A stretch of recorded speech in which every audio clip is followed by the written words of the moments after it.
கௌரி, தேன்மொழிக்கு என்னாச்சு? அங்கிள், தேன்மொழிக்கு ஒண்ணுமே ஆகாது. ஆனா தேன்மொழியால தான் மத்தவங்களோட உயிர் பறி போகும். கௌரி, நீ என்ன சொல்ற? ஆமா ஆண்டி, கௌரி சொல்றது உண்மைதான். தேன்மொழி கொலவெறியோட சுத்திட்டு இருக்கா. கொலவெறியா? யார் மேல? உங்க சித்தப்பா சுந்தரம் பிள்ளை மேலதான். எப்படி எப்படி சொல்றீங்க? ஆமா ஆண்டி, அன்னைக்கு நாங்க உங்க வீட்டுக்கு வந்து அட்ரஸ் வாங்கினோம்ல, அந்த அட்ரஸ வச்சு உங்க சித்தப்பாவுக்கு ஒரு லெட்டர் எழுதி போட்டோம். அவரும் இங்க வந்தாரு. வந்த உடனே கயல்வழியால அவருக்கு ஆபத்து இருக்குன்னு தெரிஞ்சு நாங்க அவரை ஃபாலோ பண்ணி போனோம். நாங்க எதிர்பார்த்த மாதிரியே ஊர் எல்லையில அவருக்கு ஆபத்து காத்துட்டு இருந்தது. ஆனா அது கயல்வழியால இல்ல, இதோ இந்த தேன்மொழியால தான். தேன்மொழி அவரோட காரை வழிமறைச்சு அவரை கொலை பண்ண முயற்சி பண்ணாங்க. நாங்க மட்டும் சரியான நேரத்துல வந்து காப்பாத்தலனா உங்க சித்தப்பா சுந்தரம் பிள்ளைய நீங்க உயிரோடவே பார்த்திருக்க முடியாது. இப்ப சித்தப்பா எங்க? அவரை நாங்க பத்திரமா ஊருக்கு அமிச்சிட்டோம்.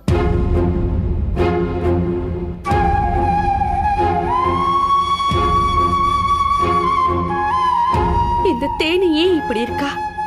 அவளுக்கு ஏன் இந்த கொலவெறி? அத முதல்ல நம்ம தெரிஞ்சுக்கணும். எப்படி தெரிஞ்சுக்கிறது? ஆண்டி, நீங்க இந்த ஊரை விட்டு போன உடனே கயல்வழிக்கு ஏதோ ஒரு பெரிய கொடுமை நடந்திருக்கு. அந்த கொடுமையால தேன்மொழி மனசளவுல பாதிக்கப்பட்டிருக்கா. அப்படி என்ன கொடுமை நடந்திருக்கும்? தெரியலையே அங்கிள், அதுதான் நம்ம கண்டுபிடிக்கணும். தேன்மொழியை பத்திரமா பாத்துக்கோங்க. மயக்கம் தெளிஞ்சிருச்சுன்னா வெளியில விடாம பாத்துக்கோங்க. ஏன்னா தேன்மொழியை வெளியே விட்டோம்னா நாம உண்மைகளை கண்டுபிடிக்க முடியாது. பத்திரமா பாத்துக்கோங்க. சரி, நாங்க வரோம் ஆண்டி. வரோம் அங்கிள். வாங்க.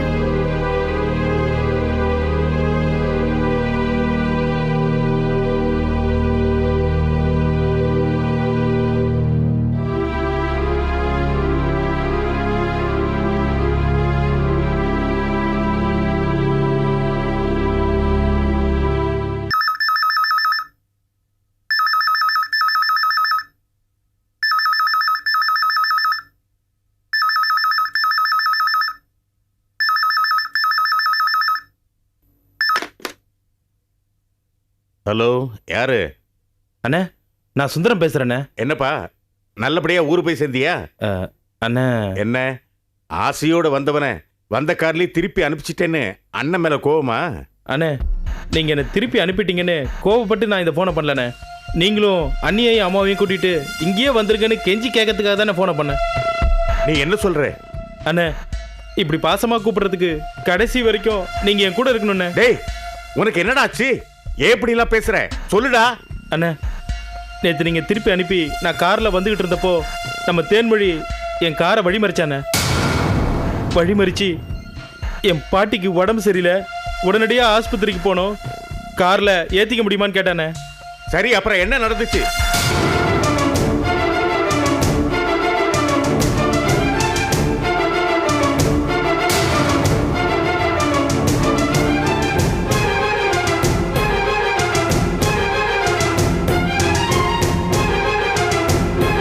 அண்ணே, அந்த 4 பசங்க மட்டும் சரியான நேரத்துக்கு வந்து என்னை காப்பாத்தலனா நான் தான் கயல்வெடின்னு சொல்லிட்டு என்னை துரத்துன தேன்மொழி கண்டிப்பா என்னை கொலை பண்ணிருப்பானே. அப்போ எல்லா கொலைகளையும் பண்ணது தேன்மொழி தானா? அது எனக்கு தெரியாதுண்ணே. ஆனா ஆனா நேத்து என்ன கொலை பண்ண முயற்சி செஞ்சது கண்டிப்பா அந்த தேன்மொழி தானே. டேய் சுந்தரம், நீ தேன்மொழிகிட்டே தப்பிச்சு வந்தது ஒரு பக்கம் சந்தோஷமா இருந்தாலும் அவ ஏன் இப்படி பண்ணா நினைக்கும் போது அதிர்ச்சியா இருக்குடா. தேன்மொழி கயல்விழியோட ஃப்ரெண்டுங்கிறதுனால நாம அவ தான் அவளுக்காக கொலை பண்றான்னு நம்புறதுல வாய்ப்பு இருக்குண்ணே. ஆனா நான் தப்பிச்சு வந்திருந்தாலும் என்ன வச்சு அவளை எப்படி நான் தண்டிக்க முடியும்? யோசிக்கிறேன். அவளா இருக்கும் பட்சத்துல அதை பத்தி நான் யோசிக்கிறேன். அது வரைக்கும் இந்த பக்கம் நீ வரவே கூடாது. சரிண்ணே, ஆனா என் உயிரை காப்பாத்துற 4 பசங்களுக்கும் ஒரு நன்றி கூட சொல்லாம வந்துட்டேனே. சரிப்பா, உன் சார்பா நான் நன்றி சொல்லிடுறேன். அப்புறம் நீ இந்த ஊர் பக்கம் எக்காரணத்தை கொண்டு நான் கூப்பிடாம நீ வரவே கூடாது, புரியுதா? சரிண்ணே.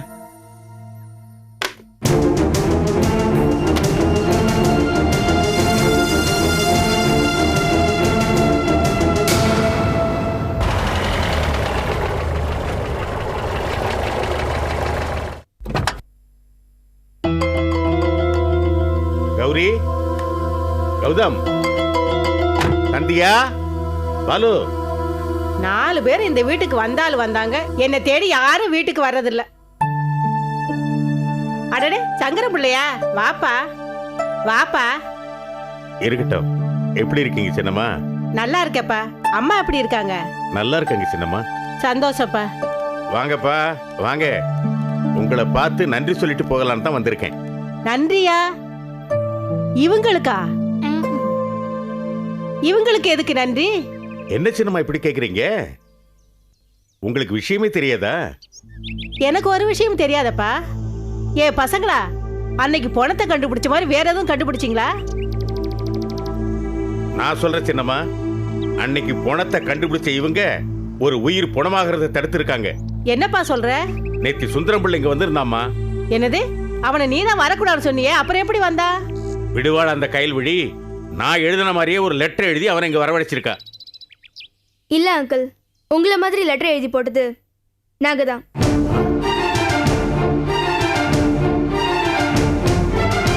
என்னம்மா சொல்ற? நீங்களா லெட்டர் எழுதி போட்டீங்க? ஆமா அங்கிள். ஏன்? தொடர்ந்து உங்க குடும்பத்தை சேர்ந்தவங்களே பலியாயிட்டு வராங்க. அதனால உங்க குடும்பத்துல யாராவது ஒருத்தரை இங்க வர வச்சு அவங்கள நாம தொடர்ந்து கண்காணிச்சா எப்படியும் அவரை கொலை பண்ணிட்டு இருக்கிற அந்த சக்தி அவரை தேடி வரும். அப்போ அவங்கள கையும் களவுமா பிடிச்சிடலாம்ல. இதான் அங்கிள் எங்க பிளான். சின்னம்மா, சுந்தரம் பிள்ளை எனக்கு போன் பண்ணப்போ தேன்மொழி தன்னை கொல்ல பார்த்தான்னு சொன்னான். அப்போ இது வரைக்கும் நடந்த கொலைகளை எல்லாம் அந்த தேன்மொழி தானே பண்ணிருக்கணும். ஆமா, சுந்தரத்தை கொலை பண்ண பார்த்திருக்கானா? எல்லா கொலையும் அவதான் பண்ணிருக்கணும். உடனே ஊரை கூட்டி தேன்மொழிய போலீஸ்ல புடிச்சு கொடுக்கற வழியை பாருப்பா. ஆட்டி வெயிட். என்னடா வெயிட்? என்ன வெயிட்? குதிரைக்கு குர்றோனா ஆட்டுக்கு அறுறோன்னு அர்த்தம் இல்ல. தேன்மொழி இந்த கொலை முயற்சி பண்ணானதுக்காக எல்லா கூடயும் அவன் தான் பண்ணானே. நம்மளால எப்படி நினைக்க முடியும்? அதுக்கு ஏதாவது சாட்சி இருக்கா? சாட்சிகளை தேடிக்கிட்டு இருந்தா எல்லாரும் செத்து தொலைய வேண்டிதான். அவளை விசாரிக்கிற வகையில விசாரிச்சா எல்லா உண்மையிலேயே தன்னால வருது. அப்ப தேன்மொழியை கட்டி வச்சு அடிச்சு விசாரிக்க போறீங்களா? வேற வழி? மறுபடியும் நீங்க தப்பு பண்ணிக்கிட்டே இருக்கீங்க அங்கிள். ஒரு கயல்வழி சாவோட மர்மத்தை தொடர்ந்து இதுவரைக்கும் எத்தனையோ கொலைகள் நடந்திருக்குன்னா, இப்போ நீங்க அந்த தேன்மொழியை அடிச்சு அவ இறந்துட்டானா இந்த ஊரே ஒரு சுடுகாடா மாறிடும். அதனால ப்ளீஸ் அங்கிள், இனிமே இந்த தப்பை நீங்க செய்யாதீங்க. தேன்மொழி தான் குற்றவாளின்னு தெரிஞ்ச பிறகு நாம எப்படி சும்மா இருக்கிறது கௌரி? ஒரு சின்ன பொண்ணு தேன்மொழி, அவளுக்கு இவ்வளோ ஆம்பளைகளை அழிக்கிற பலம் எப்படி கிடைச்சது? தெரியலையேப்பா. நான் சொல்றேன், தேன்மொழிக்குள்ள கயல்வழி தான் இருக்கா. அதுக்காக அவளை பிடிச்சி தண்டிக்க முடியுமா? அங்கிள் ப்ளீஸ், எங்களுக்கு கொஞ்சம் டைம் கொடுங்க. இதுல இன்னும் சில முடிச்சுகள் அவுறாம இருக்கு. இது எல்லாத்தையும் அவுத்துட்டா யாரு குற்றவாளி யாரு தண்டிக்கிறதுன்னு நமக்கு கிளியரா தெரிய வரும். ஆமா அங்கிள், கௌரி சொல்றதுதான் கரெக்ட். பொறுத்தால் பூமி ஆழ்வாள். நம்ம கொஞ்சம் பொறுமையாவே இருக்கலாம் அங்கிள். சரிப்பா, உங்க பேர்ல இருக்க நம்பிக்கைனால தான் நான் காத்துட்டு இருக்கேன். சீக்கிரமே ஏதாவது நல்லது பண்ணுங்க. வரேன் சின்னம்மா. சரிப்பா, வரேன். வாங்க அங்கிள்.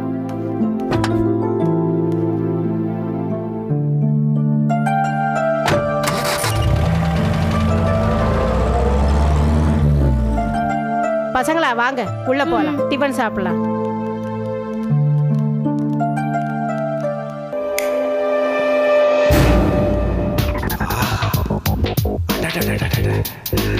என்ன பிரம்மாண்டம்! ஆஹா, ஆஹா, என்ன அழகு, என்ன அற்புதம்! இப்படி ஒரு அழகான அறை எனக்கும் இருந்திருந்தால் எவ்வளவு அற்புதமாக இருக்கும். அந்த துர்முகியை எனக்கு பிடிக்காதுதான் உண்மை. இருந்தாலும் அவளுடைய ரசனை சற்று வித்தியாசமாகத்தான் இருக்கிறது. அதை ஒப்புக்கொள்ளத்தான் வேண்டும்.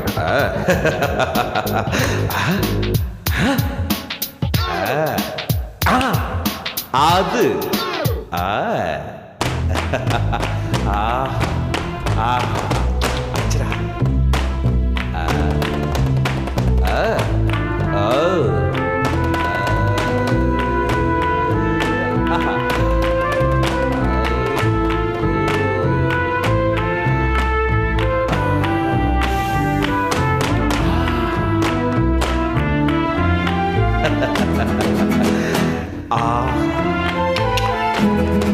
எப்படியாவது இரத்த காட்டேரிகளின் அடுத்த தலைவராக நாம் வந்துவிட வேண்டும்.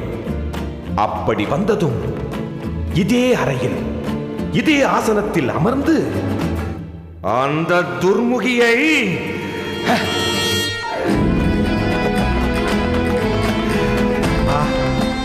என்ன ஒரு மென்மை, என்ன ஒரு வழவழப்பு. இதில் அமர்ந்தால் எவ்வளவு சுகமாக இருக்கும்.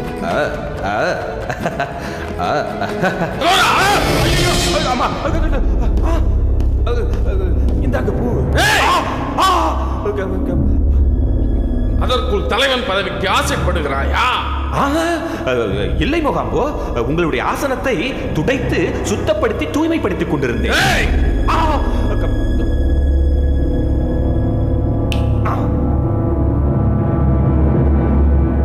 நாம் நம் எதிர்காலத்தை பற்றி கவலைப்பட்டுக் கொண்டிருந்தால் நீ எதை பற்றியும் கண்டுகொள்ளாமல் இசையை ரசித்துக் கொண்டிருக்கிறாய்.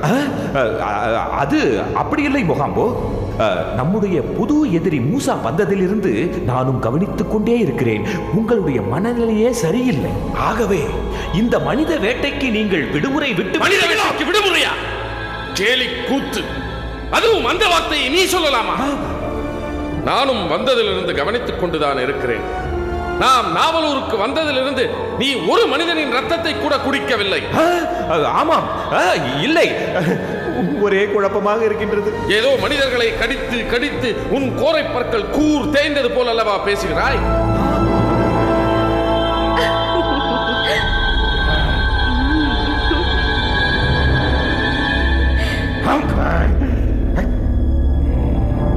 துர்முகி, ராசாத்தி, என் எண்ணங்களை நீங்களாவது நிறைவேற்றுங்கள். மொஹாம்போ, வார்த்தையாக எதுவும் சொல்ல விரும்பவில்லை, செயலில் காட்டுகிறேன். சரி, நான் சொல்வதை கவனமாக கேளுங்கள். எனக்குமா மொஹாம்போ? சொல்லுவதே உனக்காகத்தான். ஓ, சொல்லுங்கள் சொல்லுங்கள் சொல்லுங்கள். காலம் பொன் போன்றது என்ற பழமொழி மனிதர்களை விட நமக்கு தான் மிகவும் அவசியம். நேரமும் மிகவும் குறைவு, தடைகளும் எதிரிகளும் அதிகம். இதையெல்லாம் மீறிதான் நாம் மனித வேட்டையை நடத்த வேண்டும். பூமியில் நமக்கு இருக்கும் எதிரிகள் போதாதென்று பூதலோகத்திலிருந்து மூசா வேறு வந்திருக்கிறார். தலைவரே, உங்களின் திட்டமிடும் அறிவு, நீங்கள் வகுக்கும் வியூகத்தின் தந்திரம், இவற்றுக்கு முன்னால் அந்த மூசாவால் தாக்கு பிடிக்கவே முடியாது. எனது அருமை துர்முகியே, உன்னை போல் என் திறமை மீது நம்பிக்கை வைத்திருக்கும் இன்னும் சில பேர் இருந்தால் போதும். என் துரதிர்ஷ்டம் அது கடக்கட்டும். உங்களை எல்லாம் சந்தோஷப்பட வைக்கும் ஒரு அறிவிப்பை இப்பொழுது நான் சொல்கிறேன். உங்களில் யார் அதிக பேரின் மனித ரத்தத்தை குடிக்கிறீர்களோ அவர்களுக்கு ஒரு சிறப்பு பரிசு உண்டு. அது நிச்சயம் துர்முகிக்குத்தான். பரிசை அவளுக்குத்தான் கொடுப்பது என்று தீர்மானித்துவிட்டு ஒப்புக்காக அறிவிக்கிறார். என்ன அகோரா தலைவா, உங்களை சந்தோஷப்படுத்தும் விதத்தில் பரிசுகளை அறிவித்தும் உன்னிடம் ஒரு துடிப்பும் இல்லையே. சற்று குழப்பமாக உள்ளது. என் அறிவிப்புல தவறு நான் புரிந்து கொண்டதில். என்ன? அது இல்லை அகோரா, சி மொகாம்போ, உங்களிடமிருந்து பரிசை வாங்க வேண்டும் என்றால் குறைந்தது எத்தனை பேரை கடித்து ரத்தத்தை குடிக்க வேண்டும் என்று யோசித்துக் கொண்டிருந்தேன். அகோரா, ஏன் இப்படியெல்லாம் பேசி தலைவரை கோபப்படுத்துகிறாய்? மொஹாம்போ, நீங்கள் அகோரனின் கோமாளித்தனத்திற்காக நேரத்தை விரயமாக்க வேண்டாம். இனிமேல் குறிப்பிட்ட காலத்திற்குள் மனித ரத்தத்தை குடிக்கவில்லை என்றால் அது மிகப்பெரிய குற்றம் என்ற விதிமுறையை போட்டால்தான் அகோரா நீ திருந்துவாய் போல் இருக்கிறது. ஐயோ, மன்னித்துக் கொள்ளுங்கள் மொகாம்போ, இதையெல்லாம் ஈடுகட்டும் விதத்தில் இனிமேல் நான் நடந்து கொள்கிறேன். சரி, வேட்டைக்கு புறப்படுங்கள். சரி, இன்று விதிமுறையை சற்று தளர்த்துகிறேன். இளம் பெண்கள், வாலிபர்கள் இவர்களின் ரத்தத்தை தேடி காலத்தை வீணடிக்க வேண்டாம். வயது வித்தியாசம் பாராமல் யாராக இருந்தாலும் கடித்து ரத்தத்தை குடியுங்கள். அகோரா, இந்த சலுகையை உனக்காகத்தான். என் அபிமானத்திற்குரிய தளபதி துர்முகியே, உன்னுடைய தலைமையில் படைகள் புறப்படட்டும். உங்களை சந்தோஷப்பட வைக்கும் செய்தியோடு நான் வருகிறேன் மொஹாம்போ. ரத்தம் இந்தாருங்கள் மொகாம்போ, மன்னித்து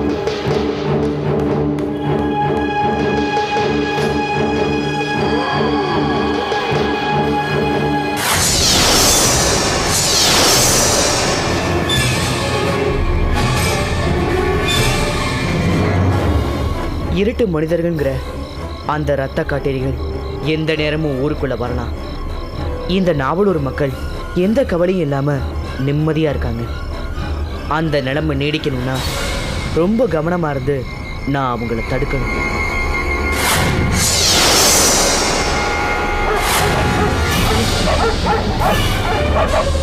நாய் குலைக்கும் சத்தம். இரத்த காட்டேரிகள் வேட்டையை துவங்கி விட்டார்கள் என்று நினைக்கிறேன்.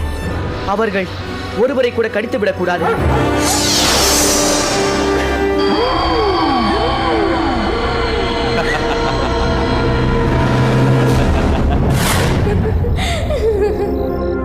நமக்கு முக்கியமான நேரம்.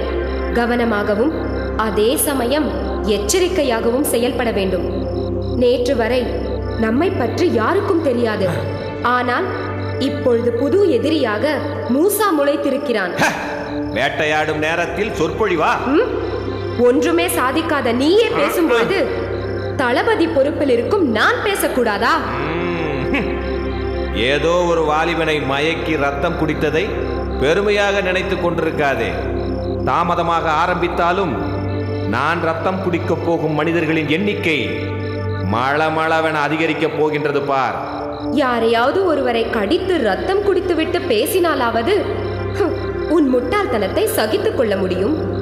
வெறும் பொறாமையால் நீ என்னை சீண்டினால் அதன் பலனை நீதான் அனுபவிக்க வேண்டும். சரி, அடக்கியே வாசிக்கிறேன். தளபதி பேச்சை மீறி செயல்பட்டதாக தலைவர் முகாம்போவின் கோபத்திற்கு என்னை ஆளாக்கி விடாது. வாராசக்தி என்னோடு. நன்றி. என்ன? நான் தனியாக இன்று வேட்டைக்கு போகிறேன். எப்படி? ரத்த காட்டேரியாக மாறி இன்னும் ஒருவரை கூட வசியம் செய்து நீ ரத்தத்தை குடிக்கவில்லையே.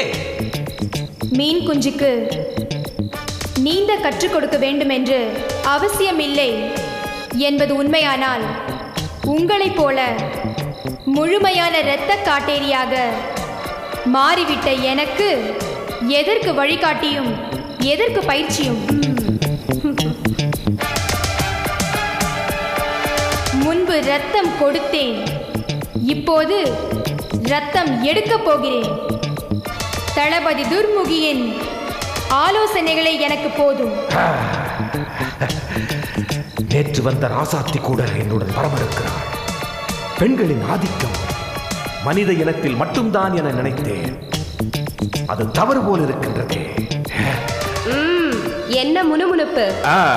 அது ஒன்றுமில்லை துர்முகி. என்ன இருந்தாலும் நீங்கள் என்னுடைய தளபதி. உங்களுடைய கட்டளைக்கு நான் கட்டுப்படுகிறேன். அகோரா, உன்னுடைய ஆற்றாமையை என்னிடம் காட்ட வேண்டாம். மனித வேட்டையில் காட்டு. தலைவர் மொஹாம்போவை சந்தோஷப்படுத்து. பதவி தானாக வரும். சரி, நேரம் போய்கொண்டிருக்கிறது. ஆளுக்கு ஒரு திசையில் செல்வோம். நீங்கள் ரத்தம் குடிக்க தேர்ந்தெடுக்கும் ஆட்கள் மத சின்னங்கள் எதுவும் அணிந்திருக்கிறார்களா என்று கவனித்து பாருங்கள். அந்த பூதம் மூசாவிடம் மிகவும் எச்சரிக்கையாக இருக்க வேண்டும். இங்கே பிரிவோம்.